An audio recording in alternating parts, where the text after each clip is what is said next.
An American supermarket is one of the largest businesses on earth, 40,000 different products, fresh fish flown in overnight, refrigeration humming through the night whether anyone comes or not. Kroger alone runs about 2,700 of these buildings and employs more than 400,000 people. Last year, that company moved $147 billion of groceries, so they must be making enormous profits, right? Not exactly. The average American food retailer keeps 1.7% of what comes through the till. On a $200 grocery run, the store keeps about $3.40. Not $3 of profit on the milk, $3.40 on the entire trolley. That is the strange thing about this industry. Enormous revenue, almost no margin. A business that touches nearly every household in the country every single week and survives on the change in your pocket, which raises an obvious question, and the answer is not the one on the shelf. So how do supermarkets actually make money? Start where the money enters, because it is not where most people assume. The first thing a supermarket decides is not what to charge, it is what to lose money on. Milk, eggs, and bananas are often sold at or below what the store paid for them. These are called loss leaders, and they exist to get a body through the door. The store is not trying to profit on the milk, it is buying footfall with it. Watch where they put things. Bananas sit at the entrance because a low price on something anyone can price check in a second sets the expectation for the whole shop. Milk sits at the very back, so the walk to it passes everything else in the building. That layout is not laziness or tradition. It is the longest possible route between the two things almost everyone came for. Every aisle crossed is a chance to add something nobody planned to buy. And it works because of basket size. The store loses 40 cents on the eggs and makes it back on the cereal, the coffee, and the thing a child spotted at eye level. A loss leader is not a mistake, it is an invitation. When egg prices spiked, most chains absorbed the cost rather than raise the shelf price to match. Letting the signal break would have cost more than the eggs did. The cheapest item in the shop is often the most expensive one to get wrong. The same logic explains the shape of the building. Fresh produce, the butcher, the bakery, and the deli all sit around the outside walls. That ring is called the perimeter, and it is deliberate. Perimeter departments are expensive. They need staff, refrigeration, preparation space, and they throw away more than any other part of the shop. Almost none of it is efficient, and that is not the point. The perimeter is what makes the trip feel worth making. A bakery smell at the entrance, and a fish counter with ice signal freshness to a shopper deciding where to spend the week's money. The least efficient corner of the store is the one that justifies the whole visit. Now follow that money out again, in the order the business actually pays it. The first and largest bill is the food itself.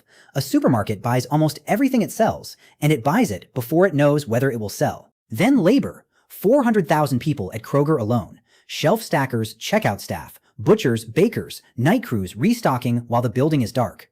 Grocery is one of the most labor-intensive formats in all of retail. Then the building. Rent, lighting, and refrigeration that never switches off. A freezer aisle costs the same on a dead Tuesday as it does on the Saturday before Christmas. The store pays to keep the food cold whether or not anybody buys it. Then shrink. That is the industry's word for everything that never reaches a till. Spoiled produce, broken jars, theft, the yogurt that passed its date on Thursday.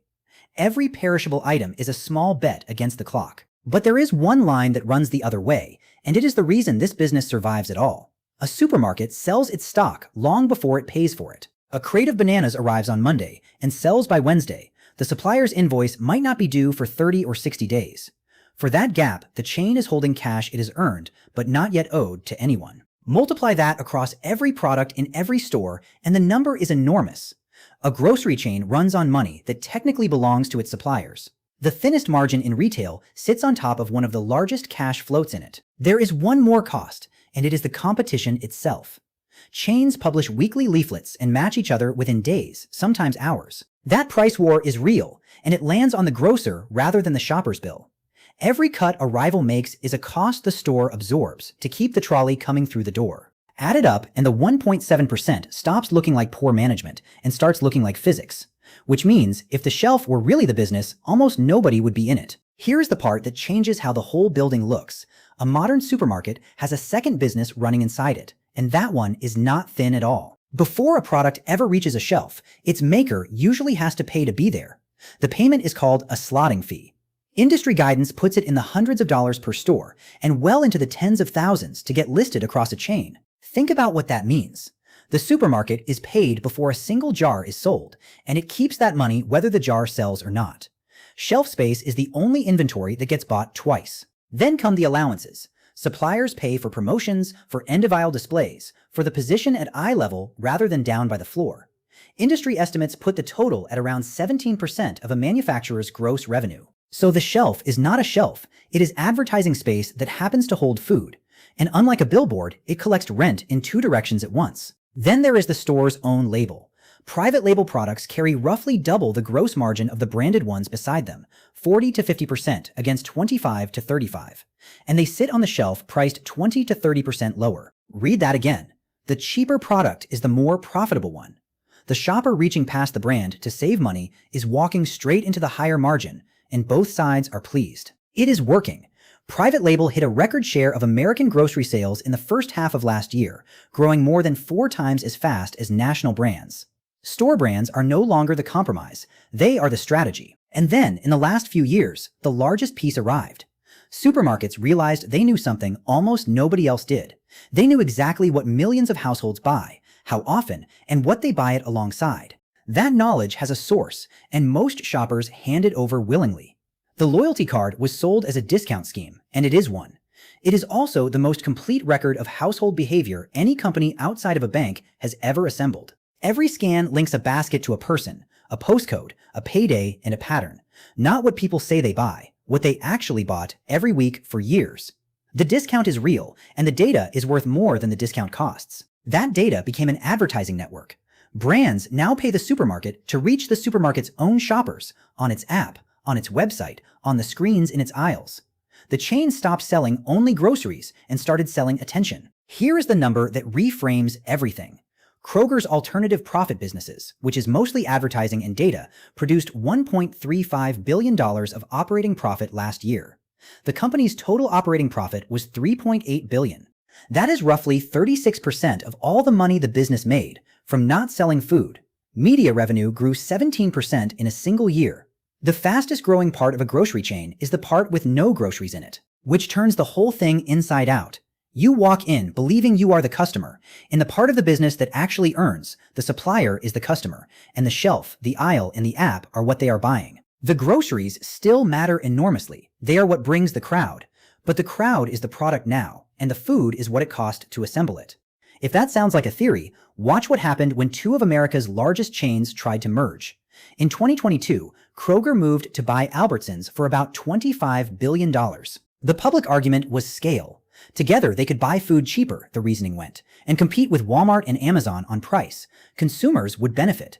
That was the case made in the open. Regulators did not accept it. The Federal Trade Commission argued the merger would raise prices by removing a direct competitor and weaken the bargaining power of unionized grocery workers. The companies offered to sell 579 stores to a wholesaler to keep the deal alive. The court looked at that remedy and decided it did not fix the problem. On the 10th of December 2024, 2 separate courts blocked the merger on the same day, a federal judge in Oregon and a county judge in Washington state. $25 billion stopped twice in one afternoon. The divestiture offer is worth pausing on because it shows what the companies thought the problem was. Sell 579 stores to a wholesaler and the map stops looking so concentrated. The court was not persuaded. Handing hundreds of stores to a buyer with far less experience running them does not restore competition, it relocates the risk. A remedy that manufactures a weaker rival is not a remedy. There was a second objection, about workers. Grocery is one of the most unionized corners of American retail, and 2 employers competing for the same staff is what gives that workforce leverage. Merging them removes the second bidder. Now hold that against the mechanism. Scale in groceries is not mainly about buying tins cheaper. The bigger the chain, the more shoppers it has. The more shoppers it has, the more its advertising network is worth. A merged Kroger and Albertsons would not just have been a bigger buyer of food. It would have been a far bigger seller of attention. The fight was reported as a fight about grocery prices. The prize underneath it was the audience. So who actually makes money in this industry? Not everyone who owns a supermarket. The 1.7% is real, and for some operators, it is the whole story. The chains that win are the ones with a second business bolted onto the first. An advertising network, a data operation, a financial services arm. They still run the stores at almost no margin and earn somewhere else entirely. The second winner is whoever owns the label. Every own brand product sold instead of a branded one roughly doubles the margin on that sale for the chain. Growing your own competitor turns out to be the most profitable thing on the shelf, The third is the discounter that refuses to stock much. A narrow range, mostly own label, means less waste, less labor, simpler logistics, and more volume per product. Fewer choices for the shopper, more profit per square foot. There is one more winner, and it is not a grocer at all. The biggest brands can afford every fee in the building.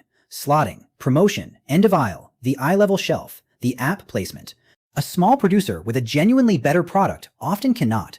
The shelf is not won by whoever makes the best jar of sauce. It is won by whoever can pay to be seen holding it. And the loser is the independent grocer. Same thin margin, same refrigeration bill, same shrink, but no ad network to sell, no private label to push, and not enough shoppers to interest a supplier.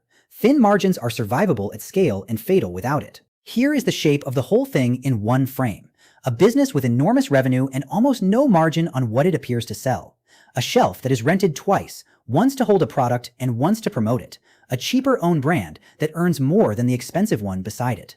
And a 36% slice of profit that never touches a grocery at all. None of it is hidden, exactly. The slotting fees are in the trade press, the ad revenue is in the annual report, and the layout has been the same for 50 years.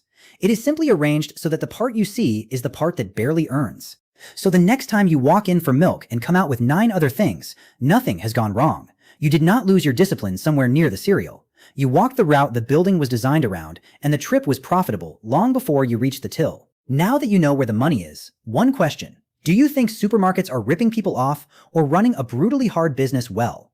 One word in the comments. And if there is an industry you want taken apart next, drop that too. Thanks for watching. And if you never look at the end of an aisle the same way again, subscribe. There is another business waiting to be taken apart.